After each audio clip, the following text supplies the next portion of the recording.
पुरी साहब, बहुत शुक्रिया आपका। बिजी शेड्यूल के बीच आपने वक्त निकाला और बहुत वक्त ले भी चुके हैं आपका, इसलिए जल्दी जल्दी सवालों से मैं शुरुआत करूंगी। कोरोना का हम इतना जिक्र कर रहे हैं, इतना हमने कोरोना पर बात की। जिस सेक्टर को सबसे ज़्यादा सेटबैक लगा कोरोना का, वो एविएशन सेक्टर था।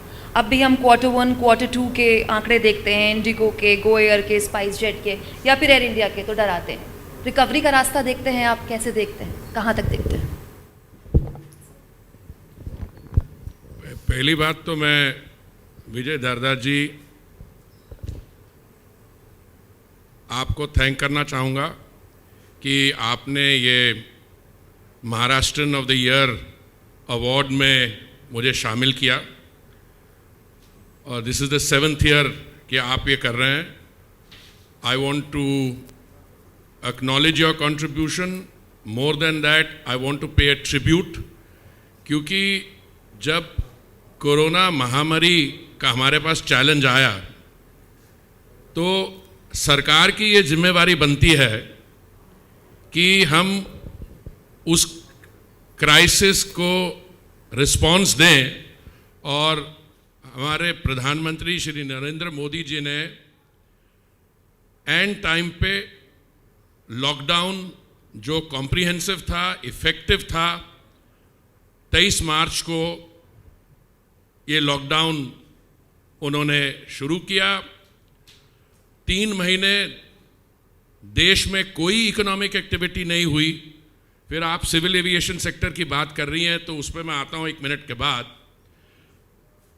आज स्थिति ये है कि जब लॉकडाउन हुआ उस समय हमने कई ऐसे कदम उठाए जो हमें ब्रीदिंग स्पेस मिला। उसके दौरान हमारा हेल्थ सेक्टर जो है उसको हमने सिर्फ रिवाइव नहीं किया, we were already the pharmacy of the world. Hydroxychloroquine को लेके हम पीपीई नहीं बनाते थे, वेंटिलेटर्स नहीं बनाते थे। फिर हमने वैक्सीन मैत्री शुरू की, बाहर से 1500 टन हम मेडिकल सप्लाईज लेके आए। देश के अंदर हमने 900-950 टन मेडिकल सप्लाईज डिस्ट्रीब्यूट की, और उसके बाद we have now supplied vaccine to dozens of countries. सरकार की जिम्मेवारी बनती है इकोसिस्टम बनाना और ठीक जो पॉलिसीज हैं उनको बनाना। लॉकडाउन बड़ा सीवियर था, बट जो कैलिब्रेटेड ओपनिंग की हमने मई के बाद, as a result of which the economy today is not only recovering, but the IMF says we will grow at 11%. OECD, which is the think tank of the West, says we will grow at 12.5%. हम economic recovery दिखा नहीं रहे हैं, but we are also going to come out of this because of आत्मनिर्भरता in a much stronger position than we were earlier. मुझे क्यों खुशी है आपके साथ यहाँ शामिल होने की? क्योंकि आपने 2 ऐसे महान व्यक्तियों को ऑनर किया है। एक डॉक्टर साहब जिन्होंने पुणे में 31 साल से वो सेवा करते आ रहे हैं, पर आपको शायद याद होगा नहीं कि नहीं, मार्च 2020 में जब प्रधानमंत्री जी ने मन की बात की तो मुझे याद है यही डॉक्टर साहब ने जो काम किया उसकी भी वहाँ चर्चा हुई। और मैं तो जितनी प्रशंसा करूँ बाबा की उतनी कम है। रिलीजन, कास्ट, रीजन को एक तरफ रखते 700 से अधिक, जो 750 उनकी बैरियल क्रिमेशन करना, मैं समझता हूं इससे बढ़िया समाज सेवा क्या हो सकती है। अब मैं माफ कीजिए मैंने भी थोड़ा समय ले लिया, पर आपके जो सवाल है सिविल एविएशन के बारे, और मुझे याद करवाना एक और, मुझे बहुत खुशी है क्यों मैं आज यहाँ पे आके बहुत मुझे एक तरफ से गर्व भी है, बताऊंगा। देखिए, सिविल एविएशन सेक्टर कोरोना से पहले हम लोग कहते थे we are the world's 3rd largest domestic civil aviation market. मुझे अब उम्मीद है, पहले मैं कहता था कि जब हमारा समर शेड्यूल खुलेगा 1 अप्रैल को, we will be back to pre COVID levels, but थोड़ी सी हमें कठिनाई अभी आ रही है। वो इसलिए क्योंकि महाराष्ट्र में, और महाराष्ट्र के बाद यहाँ केरल, करनी दिल्ली, सही कई है, राज्य हैं। कुछ और जगह में उन्होंने एडिशनल प्रिकॉशंस लगाए हैं, क्योंकि there is a apprehension that we may be facing a second wave of corona. तो इसलिए they have now, we have try to go little slow. हमने मई 25 को 30% अपना सेक्टर सिविल एविएशन खोला था, अभी हम 80% खोल लिए हैं, और मुझे उम्मीद है जल्द ही, शायद 1 अप्रैल तक नहीं खोल पाए, बट उसके तुरंत बाद we will be able to open up 100% of the civil aviation sector. हमारे जो एयरलाइंस हैं रिवाइव कर रही हैं, but many of them were stranded even before the pandemic. और आपने जिन एयरलाइंस की बात की है, some of them are in a slightly more comfortable position than the others, but all of them I think have felt some strain, because 3 महीने तो कुछ economic activity रही नहीं। अच्छा, उसके साथ जब हमने शुरुआत की, when we opened up, जो एविएशन टर्बाइन फ्यूल के रेट्स थे, they were low। अब इकोनॉमिक एक्टिविटी बढ़ने के कारण ATF के रेट्स भी बढ़ गए हैं, और देखिए फिर आने वाले महीने में, so the philosophy is revive and reclaim. जो हमने सिविल एविएशन में खोआ था because of the hubs outside, हम इकोनॉमिक एक्टिविटी रिवाइव करना चाहते हैं और रिक्लेम करना चाहते हैं, और मुझे पूरा विश्वास है आने वाले समय में we will not only be the world's 3rd largest domestic market, but the world's 3rd largest civil aviation market in overall terms. ये तो बहुत अच्छी बात है। आपने ATF का जिक्र किया, आसान भाषा में अगर दर्शकों को मैं कहूँ तो ATF मतलब होता है वो ईंधन जो कि विमानों में भरा जाता है। इस बात की मांग है पुरी साहब कि उस GST के दायरे में उसको लाया जाए, ताकि लागत कम हो जाए और यात्रियों को सीधे सुविधा मिले, इससे भी बूस्ट मिलेगा सेक्टर को। इस पर कुछ बात हो रही है क्या? देखिए, जो भी सिविल एविएशन मिनिस्टर होगा वो हमेशा वो बात करेगा जो एयरलाइंस के हक में हो, इसलिए मैं भी करता हूँ, मैं भी कहता हूँ GST में लाना चाहिए। पर GST जो है, GST council is made up of the states also. तो कई जो स्टेट्स हैं हमारी, अब उस क्यों वो नहीं लाना चाहती है, because it's a source of revenue और whatever, I don't want to go into the debate. But मेरे मंत्रालय में सचिव हैं प्रदीप खरोला जी, उन्होंने भी एक ऐसे कार्यक्रम में भाग लेते समय उन्होंने भी कहा that we are trying to get aviation turbine fuel into coverage under GST। I have read a statement by my colleague, senior colleague Nirmala ji, which was less optimistic, but हमारी तरफ से हमेशा कोशिश रहती है कि GST के में अंदर ATF को ले आए। ऐसा होता है तो एक बहुत बड़ा बूस्ट सेक्टर को मिलेगा। लेकिन इन सब के बीच एक और चिंता, क्योंकि हम एयरलाइंस की बात करें, हमें एयरपोर्ट्स की भी बात करनी चाहिए। AI को दिल्ली मुंबई हवाई अड्डों की हिस्सेदारी बेचने के मामले में कांग्रेस के पूर्व अध्यक्ष राहुल गांधी ने भी एक ट्वीट किया, हालांकि कल आपने ट्वीट करके उनको जवाब भी दिया। लेकिन इंडस्ट्री के अंदर भी इस बात को लेकर चिंता है कि क्या सरकार के हाथ से सारा राजस्व चला जाएगा? देखिए, राहुल गांधी जी ने ट्वीट किया था, उसका मैंने जवाब दिया। आप कितनी बात उनकी सीरियसली लेते हैं उस पर I don't want to get involve, but मैं आपको याद करवाना चाहता हूं कि ये 2 बड़े जो हवाई अड्डे हैं दिल्ली और मुंबई, इनकी प्राइवेटाइजेशन हुई थी 2006 में। 2006 में किसकी सरकार थी सेंटर में? पहली बात। दूसरी बात, जब ये प्राइवेटाइजेशन हुई दिल्ली और मुंबई एयरपोर्ट्स की, तो प्राइवेटाइजेशन का मतलब ये नहीं है कि किसी को दे दिए गए हवाई अड्डे। उसका मतलब यह है कि आप ऑपरेट करेंगे उन हवाई अड्डों को, उनको मेंटेन करेंगे, ठीक है। और 2006 में जब प्राइवेटाइजेशन हुई, 31 दिसंबर 2020 तक इस प्राइवेटाइजेशन के कारण एयरपोर्ट्स अथॉरिटी ऑफ इंडिया को 29,000 करोड़ रुपए मिले एज रिसोर्सेज। वो 29,000 करोड़ लेके हमने देश के जो बाकी हवाई अड्डे हैं उनकी डेवलपमेंट किया। मेरे भाई हैं यहाँ पे यूपी उत्तर प्रदेश से इलेक्टेड थे उत्तर प्रदेश में।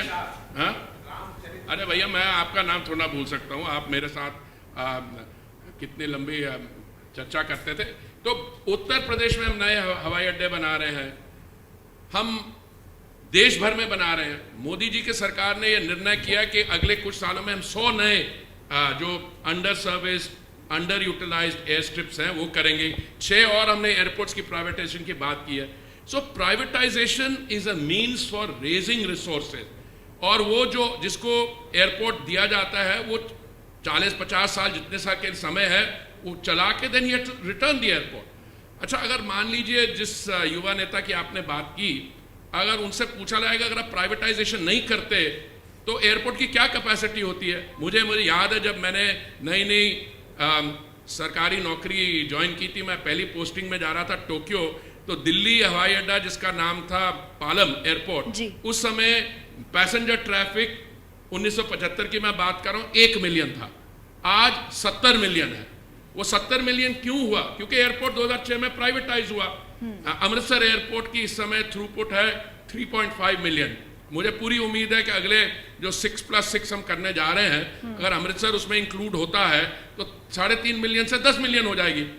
उससे रेवेन्यू बढ़ती है, क्योंकि अगर एयरपोर्ट की रेवेन्यू बढ़ेगी, ज़्यादा पैसेंजर आएंगे, जो टूरिस्ट इंडस्ट्री है उसको बूस्ट मिलेगी।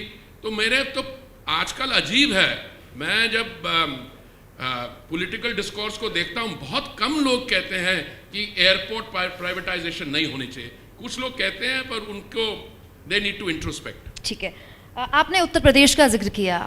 अयोध्या में अत्याधुनिक हवाई अड्डे के लिए आपने 242 करोड़ रुपए की मंजूरी दी है। अगले साल चुनाव है, वक्त से पहले तैयारी शुरू कर दी क्या आप लोगों ने? नहीं, ऐसा है कि हम एयरपोर्ट 2006 से बना रहे हैं, हम एयरपोर्ट पहले से बना रहे हैं। अब चुनाव अभी तो वहां जमीन अधिग्रहण का काम शुरू हुआ है। हम तो डेमोक्रेसी है, ये जो फोर्थ स्टेट जिसको कहते हैं, प्रेस जो है that's an essential part of the democracy, और उसको अगर आप भी उस पर फोकस करते हैं। देखिए ऐसा है, जब मैं यूपी से इलेक्टेड हूँ, तो इसलिए बताना चाहता हूँ, जब मैं यूपी से इलेक्टेड हूँ, यूपी में we have a very active, very development oriented chief minister. मैं एक बार कहीं गोवा में था, कोई मीटिंग अटेंड कर रहा था, मुझे किसी ने कहा कि योगी जी आपको याद कर रहे हैं, फ़ोन करना था। मैंने सोचा कि वो वहाँ पे 3 हमने उनको और स्मार्ट सिटी दी थी, तो मैंने सोचा शायद फ़ोन कर रहे हैं कि उनको बड़ी खुशी है कि अब 10 जो कोटा था स्मार्ट सिटी का पूरा हो गया, या कोई हम एयरपोर्ट की डेवलपमेंट कर रहे हैं। उन्होंने बात की, उसकी तो बात नहीं की, उन्होंने बोला पुरी जी हमने 6 और भी कही थी स्मार्ट सिटी, उनका क्या होगा? मैंने कहा सर वो 10 का कोटा होता है एक स्टेट में। तो अगर मेट्रो आप देखिए, यूपी में जो डेवलपमेंट हो रही है इस समय, कुशीनगर को हमने इंटरनेशनल एयरपोर्ट बना दिया। आपने अभी जेवर का नाम नहीं लिया, जेवर एक प्राइवेटाइज एयरपोर्ट होगा दिल्ली के बगल में। जब जेवर 2023-2024 में उसकी शुरुआत हो जाएगी, पर जब जेवर फुली डेवलप हो जाएगा, दिल्ली और जेवर को मिला के जो दुनिया का सबसे बड़ा हब है, लंदन हीथ्रो, गैटविक और स्टैनस्टेड, जहाँ पे पैसेंजर ट्रैफिक 140 मिलियन है, मैं समझता हूँ दिल्ली और जेवर उससे मिला के कई ज़्यादा ट्रैफिक होगी। बिल्कुल, ये जेवर का एयरपोर्ट में एयरपोर्ट के दायरे में आना ठीक वैसा ही होगा जैसा हरियाणा पे गुड़गांव को मिला। मतलब गुरुग्राम जो आज हरियाणा को दे रहा है, हो सकता है कि जेवर आने वक्त में यूपी को दे जाए। लेकिन बात दिल्ली की भी करनी चाहिए। एनसीटी एक्ट से जुड़ा एक संशोधित बिल टेबल किया गया है संसद में, और दिल्ली के मुख्यमंत्री कह रहे हैं कि तो लोकतंत्र पर आप लोकतांत्रिक तरीके से जीती हुई एक सरकार आई सत्ता में, और आपने एक ऐसा बिल टेबल कर दिया जो उनके सारे अधिकार खत्म कर देगी, जबकि इस पर पूरा रुख सुप्रीम कोर्ट पहले स्पष्ट कर चुका। पहली बात तो ये माननीय गृह मंत्री जी के मंत्रालय में आता है, पर ये जो कहना कि इस बिल लाने से अधिकार खत्म हो, नहीं। अगर आप कहते हैं गवर्नमेंट, एलजी इज गवर्नमेंट, इसका मतलब थोड़ा ना जो इलेक्टेड लोग हैं वो नहीं शामिल होंगे। देखिए दिल्ली राजधानी है, आप दुनिया भर में किसी भी राजधानी का पॉलिटिकल स्ट्रक्चर देख लें तो हमेशा ये रहते हैं जरा चेक्स एंड बैलेंसेस देयर। तो मुझे लगता है इससे दिल्ली के विकास, दिल्ली जो राजधानी है उसमें जो ओवरऑल गवर्नेंस आर्किटेक्चर है उससे स्ट्रेंथन होगा। लेकिन पुरी साहब, आप तो एडमिनिस्ट्रेटिव लेवल पर इतना लंबा अनुभव आपका रहा है, आपको नहीं लगता जब फाइलें घूम कर जाती हैं तो चीज़ें में वक्त लग जाता है, फैसलों में वक्त लग जाता है, और इस पर सुप्रीम कोर्ट स्पष्ट पहले ही कर चुका है अपनी स्थिति साफ। देखिए आप जो मेरे तजर्बे की बात करें, आई फील ओल्ड, बिकॉज मैं 40 साल के करीब रहा हूँ फॉरेन सर्विस में, डिप्लोमेसी में। मैं आपके एक्सपीरियंस की तारीफ कर रही हूँ। 4 साल होने वाले मुझे, इसलिए उसके बीच में भी मैंने कुछ किया। देखिए ऐसा है, मोदी जी की सरकार में काम तेज़ी से होता है। आप मुझे हैरानगी कि आपने सेंट्रल विस्टा के बारे नहीं बोला। अगले साल का जो 2022 का विंटर सेशन होगा पार्लियामेंट का, वो नई पार्लियामेंट बिल्डिंग में होगी। जो सेंट्रल विस्टा एवेन्यू है जहाँ पे परेड होती है 26 जनवरी को, वो भी हमने नए सेंट्रल विस्टा एवेन्यू पे होगी। तो फाइलें घुमाना तो एक तरीका बन जाता है जब आप डिसीजन नहीं लेना चाहें। मैं समझता हूँ कि मोदी जी की सरकार में तो, हमारी पार्टी में तो, जहाँ पे हमारी सरकारें हैं, हमारी तो यही कोशिश रहती है कि decision should not be taken tomorrow, it should be taken today and if possible day before yesterday. चलिए एयर इंडिया की बात कर लेते हैं। कोशिशें सरकार की रही कि एयर इंडिया में इन्वेस्टमेंट आ जाए, डिस इन्वेस्टमेंट की भी कोशिश आपकी तरफ से हुई, बिडिंग के पैरामीटर्स बदले गए। क्यों ऐसा होता है पुरी साहब कि एयर इंडिया को खरीदार नहीं मिलता जबकि दिवालिया जेट एयरवेज को खरीदार देखिए मिल ऐसा जाता है, एयर इंडिया को खरीदार मिलता है नहीं मिलता, पहले मैं आपको बता दूं, बिडिंग पैरामीटर्स के आपको बता दूं। पहले हमारे अपने, मोदी जी के सरकार से पहले हमारी अपने मन में थोड़ी हेजिटेशन थी। पिछली बार जब एयर इंडिया क्यों? मैं जानना चाहूंगी क्यों। मैं इसलिए थी क्योंकि हमारे में से कई ऐसे लोग हैं, पार्लियामेंट में भी कई ऐसे लोग कहते हैं कि एयर इंडिया एक नेशनल एसेट है, एयर इंडिया एक ऐसी एसेट है जिसके कारण कोई इमरजेंसी हो जाए, जैसे वुहान से लोगों को लाना पड़ा, बाकी जगह से वंदे भारत के तहत। हाँ, तो उस एयर इंडिया की हमेशा एक हमें सेंस ऑफ कॉन्फिडेंस मिलता है एयर इंडिया। पर मैं आपको बताना चाहता हूँ, air India is a first rate asset, बहुत बढ़िया इंजीनियरिंग स्टाफ है, बहुत बढ़िया एयरलाइन है। पर आप ये देख के चलिए कि हमारे से पहले जो गवर्नमेंट में थे उन्होंने जो डिसीजंस लिए, इस समय एयर इंडिया की क्यूमुलेटेड डेट जो है 60,000 करोड़ से अधिक है। एयर इंडिया को to keep it afloat we have to put in 6-7,000 crore every year. Is that good spending of hard earn money, tax payers money? और shouldn't we use the money कि महाराष्ट्र में कहीं प्रधानमंत्री आवास योजना पे लगा दें, शौचालय बनाने में लगा दें, रिवर फ्रंट क्लीनिंग में लगा दें, फिशरीज डिपार्टमेंट में लगा दें?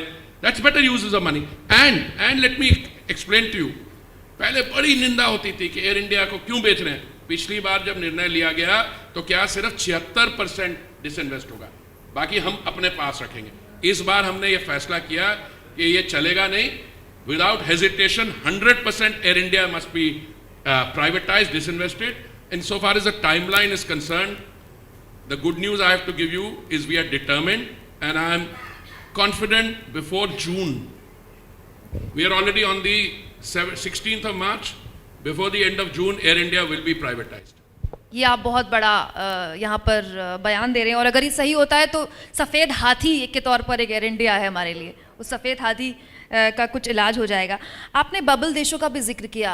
हम जब तक एविएशन सेक्टर को अगर हम बूम पे लाना चाहते हैं, हमको इंटरनेशनल फ्लाइट्स तो पुरी साहब आज नहीं तो कल खोलनी पड़ेंगी। हम अब तक बबल देशों के ही निर्भर हैं। Bubble is only another name for an instrument for international flights. अगर मेरे if the decision was left to me, मैं तो इंटरनेशनल फ्लाइट सब खोल दूं एकदम। But international flights depend on two things. One is visa restrictions in the receiving state. अब मान लीजिए मेरी निंदा होती है, आपकी सोशल मीडिया पे है, मैं कोई अच्छा ट्वीट डाल दूं कि मैं आज अपने किसी पुराने मित्र से मिला या मैं चाय पी रहा हूं किसी से, वो मैं ट्रोलिंग होती है। When are you opening flights to KSA? KSA is kingdom of Saudi Arabia. मैं सिर्फ उदाहरण दे रहा हूं। अरे भाई, फ्लाइट्स तो हमारी जा रही हैं किंगडम ऑफ सऊदी अरेबिया, खाली जा रही हैं या सब्जी लेके जा रही हैं, वहां से पैसेंजर ला रही हैं, because they are not allowing people other than health care workers to go there. So इस समय we have bubbles with 27 countries, 3-4 और हम खोलने जा रहे हैं in the next few days. और it is possible from India today to fly to any part of the world uninterrupted. So कोई इंटरनेशनल सिविल एविएशन कनेक्टिविटी की कोई प्रॉब्लम नहीं है हमारे यहाँ। The problem is two things: entry restrictions, which means visa in the receiving country, and one more thing, the behavior of the virus. अब जो मर्जी कर लीजिए। अब लोकमत group is centered in Maharashtra. Maharashtra has imposed conditions for people, or other states have imposed instructions on travelers coming from Maharashtra, क्योंकि वहाँ पर virus के केसेस बढ़ रहे हैं। So taking into account those things, अब मान लीजिए, देखिए हमने शुरुआत की थी 25 मई को, डोमेस्टिक सिविल एविएशन है, कोई 30,000 पैसेंजर 25 मई को। अब हमारा लेटेस्ट फिगर है 3,13,000, और मैं तो कह रहा हूँ जिस दिन हमारे 3.5 लाख पहुंच गया, नॉट कंसेक्यूटिवली, मतलब आज कल और परसों 3.5 लाख पहुंच गया, एक महीने में मैं पूरा डोमेस्टिक खोल दूंगा। और बाकी जगह जहां जहां खुलेंगे हम फ्लाइट बढ़ाते जा रहे हैं। चलिए, अगर ऐसा होता है तो अच्छी बात है। वैसे पूरी दुनिया ने लॉकडाउन में घर में आराम किया। पुरी साहब, आप जैसे लोग काम कर रहे थे, हमारे जैसे लोग स्टूडियो में खबरें दे रहे थे, क्योंकि हमारा काम खत्म नहीं होता। इनफैक्ट कोरोना काल में हमारा काम बढ़ गया था, और उस दौर में जब नई नई डोमेस्टिक फ्लाइट्स खुली थी तो काम के सिलसिले में इधर उधर जाना होता भी था। तब काफ़ी हद तक सोशल डिस्टेंसिंग का पालन भी हो रहा था, हम मास्क और शील्ड पहन रहे थे। लेकिन कहीं ये उल्टा तो नहीं हो रहा है पुरी साहब? क्योंकि आपके द्वारा, देखिए ना, मैं इसलिए पूछ रही हूँ क्योंकि आपके द्वारा ये नियम बनाया गया कि अगर कोई यात्री बार बार टोकने के बाद भी मास्क नहीं पहनेगा और नियमों का पालन नहीं करेगा तो टेक ऑफ से पहले उसे उतार दिया जाएगा, जो कि बहुत अच्छी बात है। लेकिन हम जिस देश में रहते हैं वहाँ डोमेस्टिक फ्लाइट्स में सोशल डिस्टेंसिंग का पालन आप नहीं कर सकते, क्योंकि ज़्यादातर लोग इकोनॉमी क्लास में चलते हैं, वो अफोर्ड कर सकते हैं। तो फिर कहीं उल्टा तो नहीं हो रहा, कहीं ऐसा तो नहीं हो रहा कि आवाजाही शुरू होने की वजह से ये दूसरी वेव कई राज्यों में पैदा हो गई? नहीं मैडम, इसका ऐसा है कि if you take civil aviation और उसको आप कंपेयर करें रेल ट्रैफिक के साथ या बस ट्रैफिक, तो civil aviation is the safest means. क्यों? उसका कारण है, ऊपर there is a nozzle of air, वो हवा ऊपर से आती है, ज़मीन से जाती है, फिल्टर होती है, फिर वापस आती है। एयरक्राफ्ट को हर फ्लाइट के बाद डिसइंफेक्ट किया जाता है। हमारे नियम बड़े अच्छे हैं। ये मैं एक और चीज़ बताता हूँ, ये कोरोना के लॉकडाउन के बाद ये पहला मैं फिजिकल इवेंट कर रहा हूँ। पहले हमने खुद डिसिप्लिन किया था, हर एक काम वर्चुअली करेंगे, और मैं आपको बधाई देना चाहता हूँ, वर्चुअली करने के बजाय आपने फिजिकल किया, और बहुत आप इंटरेस्टिंग लोगों को शामिल किया, जो अवॉर्डीज हैं, बहुत डिजर्विंग है। बट ये बिहेवियरल रिस्पॉन्स है, पॉलिसी में कुछ नहीं है। अब एक आपके एंकर हैं, एक आप ही जैसे अच्छे सक्सेसफुल चैनल के, उन्होंने कल सुबह मेरे को ट्वीट किया कि I travelled from somewhere Maldives to, and I found that the airports की वो सोशल डिस्टेंसिंग और बाकी प्रोटोकॉल नहीं फॉलो करे। मैंने एकदम अपने सचिव को फ़ोन किया, DGCA को किया, हमने एकदम ऑर्डर पास किया, थ्रेटनिंग प्यूनिटिव एक्शन, एक CAR होता है, सिविल एविएशन रेगुलेशन। हमने कहा कि अगर आप आफ्टर बीइंग टोल्ड अगर मास्क नहीं पहनते या बाकी सोशल डिस्टेंस, तो हम आपके खिलाफ प्यूनिटिव एक्शन लेंगे। क्या मतलब? We can put you on a no flies list, we can fine you. अच्छा, एक और बात है, मैंने कहा इसको जरा थोड़ी ज़बरदस्ती भी करें। क्यों? क्योंकि हमें डर ये है कि एक तरफ से तो हमारी जो आंकड़े हैं फ्लाइट्स को बढ़ते जा रहे हैं, 2,80,000, 3 लाख, 3.25 लाख, पर अगर कहीं लापरवाही के कारण या इनडिसिप्लिन के कारण देयर इज अ बैकलैश, जो आप उल्टापन की बात करें, देयर इज अ बैकलैश हुआ तो सारा sector will come under question. So मुझे उम्मीद है कि नॉर्मल ह्यूमन बिहेवियर होता है कि हम लोग लापरवाही करते हैं, पर थोड़ा फिर कोई टोक दे या कोई छोटी सी हल्की सी धमकी भी दे दे, देन थिंग्स वर्क आउट। चलिए, सरकार ने 392 नए रूट प्रस्तावित किए हैं उड़ान के तहत। क्या आपको लगता है कि हम दिल्ली, मुंबई, बैंगलोर तक सीमित अब ना रहें और छोटे शहरों में जाएं? जैसे बरेली का जिक्र आपने किया, जेवर का जिक्र भी करना चाहिए, ये बहुत ज़रूरी है। देखिए, दिल्ली मुंबई में ऑलरेडी बहुत फ्लाइट्स हैं, और मैं समझता हूँ क्योंकि हमारी प्राइसिंग पॉलिसी ऐसी है कि just now it's possible to travel. अभी जो हमारा फेयर बैंड है दिल्ली और मुंबई में, शायद अगर सेकंड क्लास AC का फेयर 3-3.5 हज़ार है तो हमारा एयर फेयर 4,000 है। तो मैं समझता हूँ 17 घंटे बाय रेल जाने के बजाय people will prefer to go. But the real growth in India is in the Tier 2 and Tier 3 cities. अब दरभंगा बिहार में हमने किया, बरेली, अभी पीछे बिलासपुर हमने वी आर ऑपरेशनलाइजिंग रूट। ये जो 300 से अधिक रूट्स की बात करें, 390 उड़ान रूट्स, और हमारा अभी हमने 760 रूट्स अवार्ड किए थे, जिसमें 311 ऑपरेशनलाइज होंगे, 390 जो हैं जिसकी बात कर रहे हैं, हमारा इरादा है हम इसको 1,000 रूट्स पे ले जाना चाहते हैं। But I want to conclude now, but आपको बताना चाहूँगा मुझे ज़्यादा खुशी क्यों है। मेरा महाराष्ट्र के साथ बड़ा गहरा संबंध है। वो क्यों, आप पूछेंगे? I am married to a Maharashtrian, so मैं महाराष्ट्र का दामाद हूँ। तो इसलिए जब मुझे लोकमत के वो कहाँ है मेरा मित्र, वो हरीश गुप्ता कहाँ है वो, हाँ, तो उसको मैंने जब बोला, मैंने उसको भी नहीं बताया।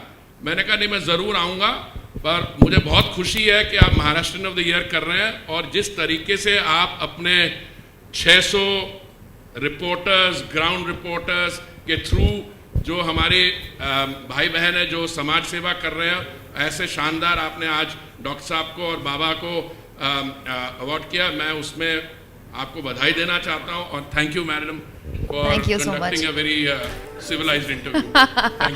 Thank you so much Puri साहब एबीपी न्यूज़ को वक्त देने के लिए। पुरी साहब ये जानकारी नहीं थी कि आप हमारे दामाद है करके। और हाँ हाँ बिल्कुल।